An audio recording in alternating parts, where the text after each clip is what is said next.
Molt bé. Bé, mossèn Víctor, moltes gràcies per la xerrada que ens heu donat i, a més, veig ja unes coses molt pràctiques que pot servir per tots. Vull dir, molt bé per obrir i donar idees. Bé, doncs, ara passarem a la part pràctica, a la part, com si diguéssim, del dia a dia, com podem fer més bé cada dia el que ens ha dit mossèn Víctor, que és proclamar la paraula de Déu. Passa la següent. La següent.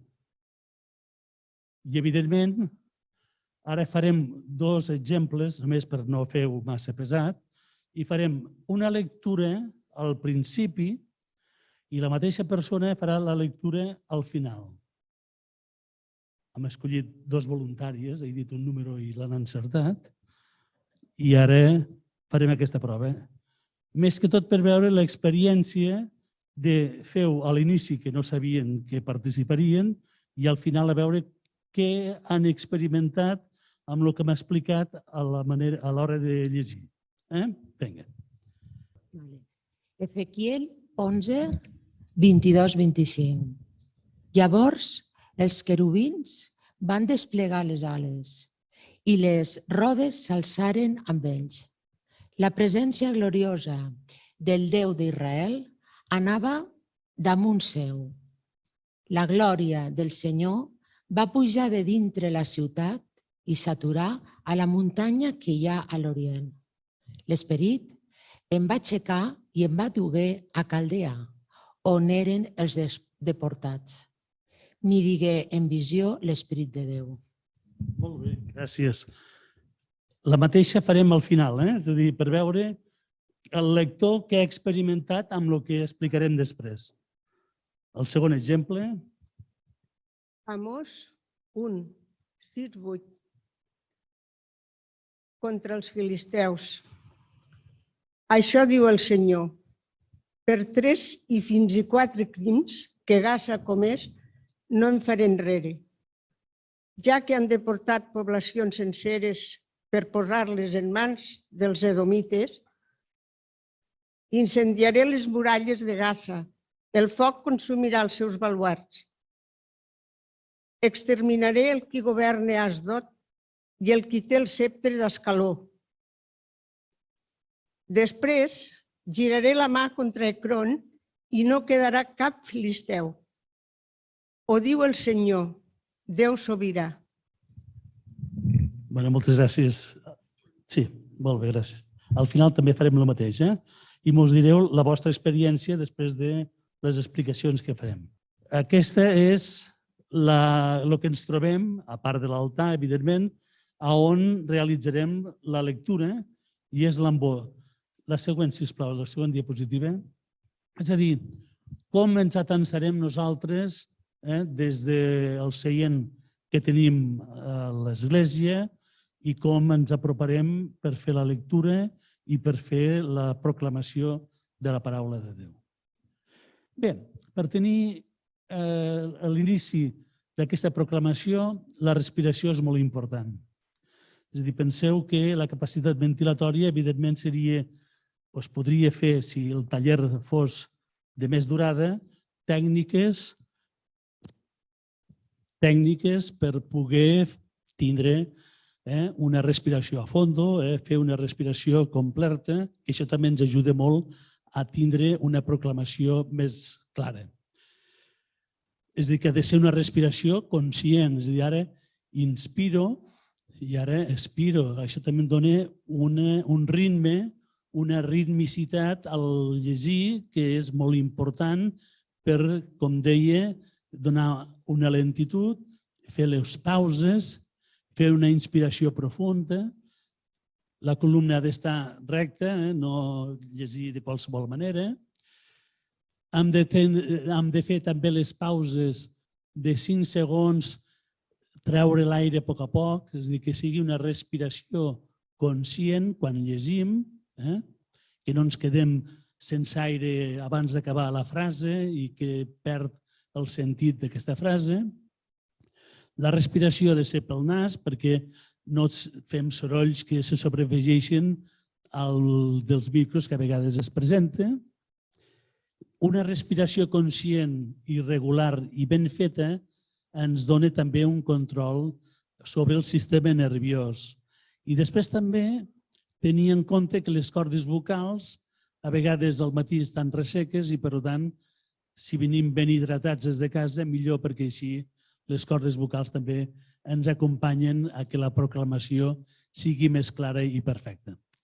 La següent, sisplau.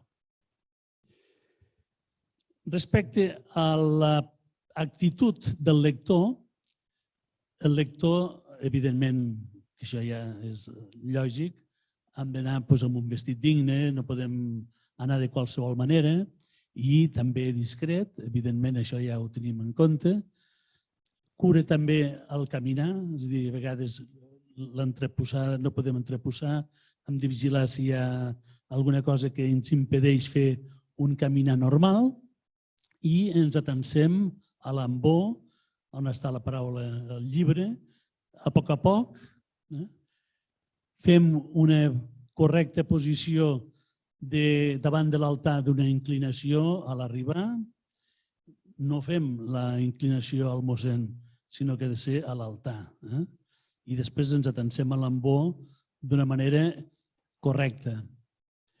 I després també, al final de la lectura, quan ens retirem de l'embó, tornem a fer una altra inclinació a l'altar i baixem. Les mans han d'estar ben posicionades, no fer un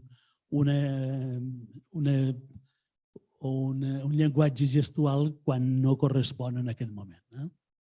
Després també, un altre apartat molt important per proclamar la paraula de Déu és la lectura.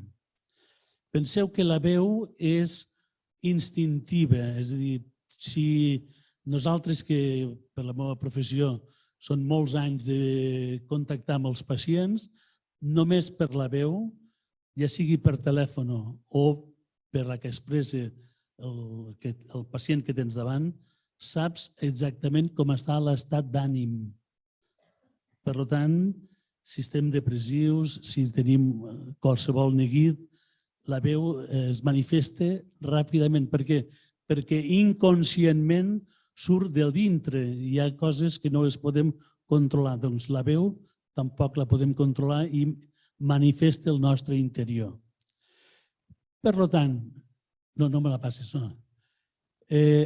Això vol dir que la veu expressarà els nostres sentiments, ja humans de per si.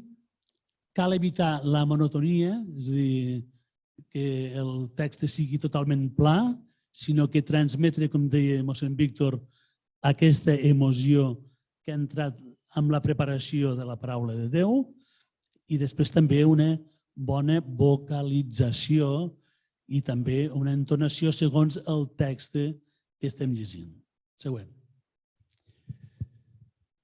La lectura ha de ser clara, pausada i lenta. Hem de marcar les comes, els punts, donant l'entonació adequada en cada moment. Evidentment que aquesta exposició s'ha de fer sentir als altres, com deia mossèn Víctor. No solament la llegeixo per mi, sinó que la proclamo i, per tant, l'he de fer viva i l'he de fer viure en el vostre cor, com ens deia amb la primera lectura de Baruc que ens ha llegit. Evidentment que també hem de fer una lectura prèvia del text per fer aquesta introspecció, aquest sentir dintre nostre aquesta paraula abans de proclamar-la. A l'iniciar la lectura cal tindre un contacte visual també amb l'assemblea, abans de llegir. No cal a cada frase mirar a la gent, però sí que al principi i al final això humanitza molt la tasca del lector perquè atant-se, com ara mateix, jo us veig que esteu molt a prop els que em mireu perquè hi ha un contacte visual i això es transmet. És a dir, que això ens ajuda. No passis, no. I abans de llegir hem de saber captar aquesta atenció amb el que hem dit. Abans hem d'haver repassat aquests noms que ens deia mossèn Víctor, que si segons quin text agafes no són uns, sinó que són uns quants i que no són molt habituals. La entonació ha de ser molt adequada, amb una bona dicció i també cura amb les consonants, les vocals i donar-los la entonació correcta, amb una pausa, amb un ritme i amb una velocitat adequada. També cal tenir molt en compte els silencis, que no cal que siguin molt llargs, però els silencis són importants. Respirar, mirar també a vegades, això dona aquest ritme a la lectura. La següent, sisplau. Reafirmar les paraules claus, és a dir, en el text el que volem reafirmar o el més important és el que s'ha de ressaltar i, per tant, aquesta entonació correcta anirà adequada també a la respiració.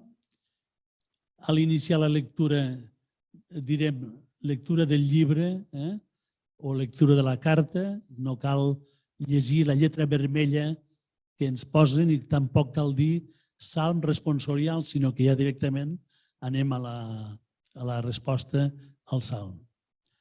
La següent, sisplau. Respecte al salm, estic totalment d'acord amb el que ha dit mossèn Víctor, que moltes vegades, per una resposta llarga, ens perdem el més important, que és el que ens diu el salm.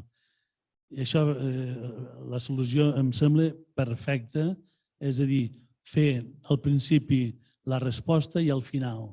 I entremig donar sentit a tot un bloc al salm del dia, que, com diu ell, moltes vegades és una poesia que val la pena tindre el sentit complet.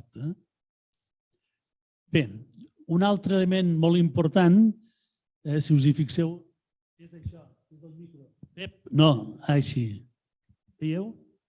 Si jo no el poso a prop, almenys ha de ser uns 4 dits de la boca, si jo parlo, fixeu-vos que amb un petit moviment no em sentiu.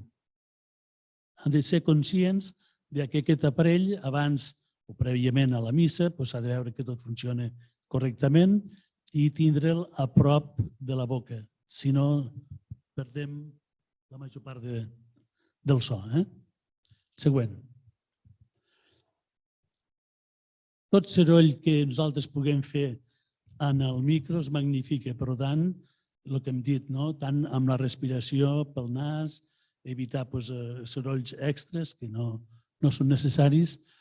Si és possible, cura al passar el llibre, la fulla del llibre, que a vegades entorpeix la lectura, o fer-ho d'una manera el més discreta possible i tindre ja en compte prèviament el passe del llibre ja que per posar-lo al dia. No tossir, no mirar si el micro funciona, ni manipular-lo ja quan estem a punt de llegir. Per tant, això s'ha de fer prèviament i una vegada s'ha fet, com menys distracció puguem oferir als feligresos, millor. La següent, sisplau. I el que dèiem de la mirada. La mirada humanitza molt quan al principi i al final de la lectura ens dirigim als feligresos. Això ens humanitza moltíssim. No anem allí de pressa i corrents i sense tindre en compte els que tenim endavant. La següent, sisplau. És a dir, contactar amb la mirada amb l'assemblea i hem dit que també la mirada humanitza aquesta lectura, aquesta proclamació de la paraula. La següent. I al final de la lectura, després d'aquesta mirada, la paraula que s'ha de dir és paraula de Déu, que és la proclamació d'aquesta paraula. No és una aclaració o una cosa que jo dic per mi, sinó que ho comunico a l'assemblea o comunico als feligresos. La següent, sisplau. Últims consells que podem donar és La meditació prèvia que hem dit és que fa que expressem molt més bé els sentiments quan els hem incorporat al nostre interior. Aleshores som capaços de donar tots aquests consells que hem dit, aquesta entonació al text, perquè sigui realment entri al cor dels feligresos. També s'aconsella utilitzar sempre un llibre adequat. A vegades és possible que per certes circumstàncies excepcionals s'hagi de suportar el text amb altres elements. Ja veig que la tablet cada vegada se'ns posarà més, però de moment ens aconsellen des de la litúrgia utilitzar els llibres adequats. Per això sempre l'ambó, el llibre obert que transmet també és l'altre pilar junt amb l'altar i el Sant Crist, vull dir, els tres elements importants dintre de la celebració. Després també un consell que si hi ha confiança dintre dels que participen en la lectura és veure quin resultat ha tingut la lectura. Tindre uns punts de referència que em diguin ha sortit bé, no ha sortit bé, no he entès això, o mira, veus, amb allò t'has equivocat. Per què? Perquè aquestes correccions són per millorar la proclamació de la paraula de Déu. No és per menystenir el lector, sinó al contrari, és per millorar aquesta proclamació de la paraula de Déu. Per això recollir la impressió dels companys és un feedback que moltes vegades es recomana per veure si un avança en aquesta lectura de la paraula de Déu. La següent, sisplau. Per tant, el fet de llegir comporta també uns estats d'ànim que nosaltres podem transmetre quan parlem. I ens interessa que nosaltres estiguem en una disposició d'alegria. Hem llegit ja prèviament la paraula de Déu amb fe, amb un esperit de servei, amb aquesta il·lusió, amb humilitat, amb tècnica. Evidentment que una lectura ben feta també augmenta l'autoestima i augmenta la comprensió per part dels feligresos, amb sentiment i sobretot amb respecte, perquè ha quedat claríssim el que ens ha dit mossèn Víctor, la importància de la proclamació de la paraula de Déu. La següent, sisplau.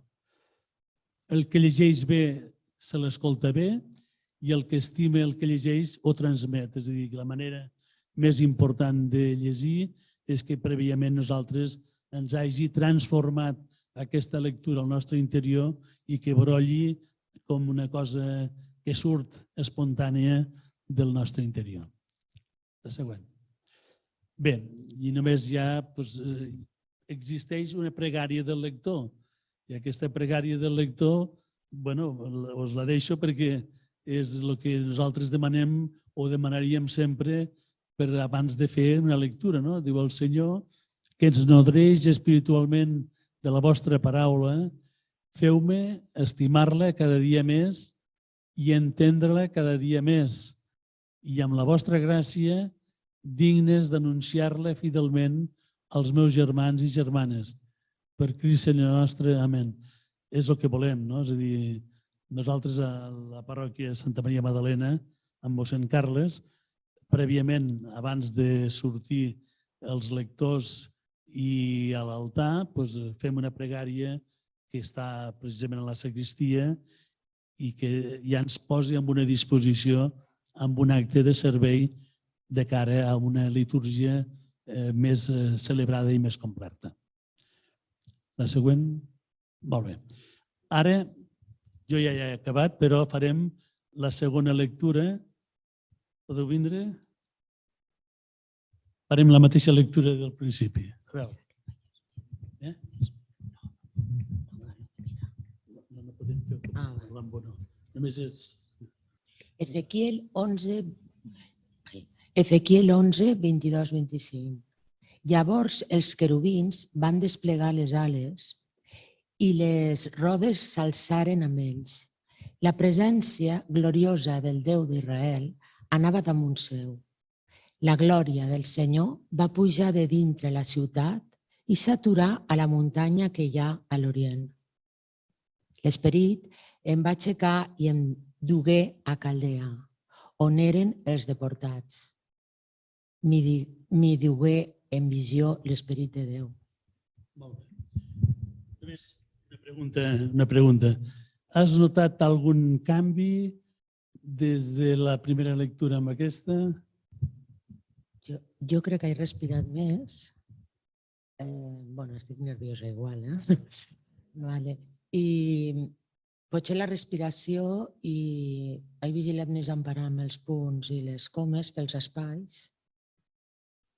I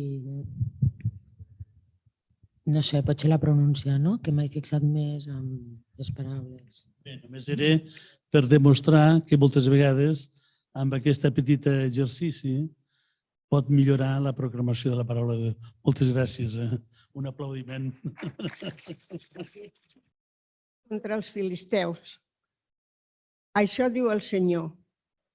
Per 3 i fins i 4 crims que Gaza comès, no em faré enrere.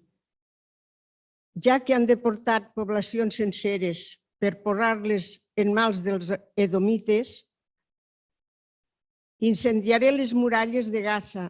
El foc consumirà els seus baluards. Exterminaré el qui governa Asdod i el qui té el sceptre d'Ascaló. Després giraré la mà contra Ecrón i no quedarà cap filisteu. Ho diu el Senyor, Déu sobirà. Molt bé. Paraula de Déu, no? Bé, bé. Molt bé. Què tal? Heu notat algun canvi de lo que m'ha explicat? Senzillament una mica més segura, diguéssim, perquè sempre estic nerviosa. Això que he dit això moltes vegades, però me poso nerviosa moltes vegades al sortir. La respiració ajuda a controlar aquest sistema nerviós que... Una mica sí. Després m'agrada més una lectura quan ja l'he llegit, perquè aquí ha sortit sense pensar això. M'agraden més les lectures. Bueno, és que d'això es tractava. M'agraden molt les lectures i segons quines. Segons quines, més o menys que unes altres. I el d'allò, el salm és molt important. M'agrada molt. Era per fer una petita demostració de que el que hem dit i les explicacions han arribat al cor i us ha fet canviar una mica la perspectiva, que ja ho feu molt bé, totes dues. Moltes gràcies. Bé, doncs, això és més o menys el que us volia dir i si hi ha alguna pregunta o algun comentari, entre mossèn Víctor i jo us... Sí, dues preguntes pel doctor Clau. Dues preguntes per al Jacint sobre la tècnica. Si tindries alguna recomanació respecte a la dificultat afegida que ha suposat per als lectors això, la mascareta. Mascareta sí, mascareta no. Si és obligatori portar mascareta, com superar el problema de la mascareta que emmascara la veu també, no? Que la fa més difícil d'entendre. La segona seria la dificultat tècnica de vegades que ens trobem amb els mateixos equips de reproducció, o sigui, amb els mateixos micros, el sistema d'àudio de les esglésies. No sé què passa en altres, per exemple, sembla que un dia funciona bé i el dia següent el mateix no funciona bé. Vull dir, si hi ha alguna cosa que podríem fer.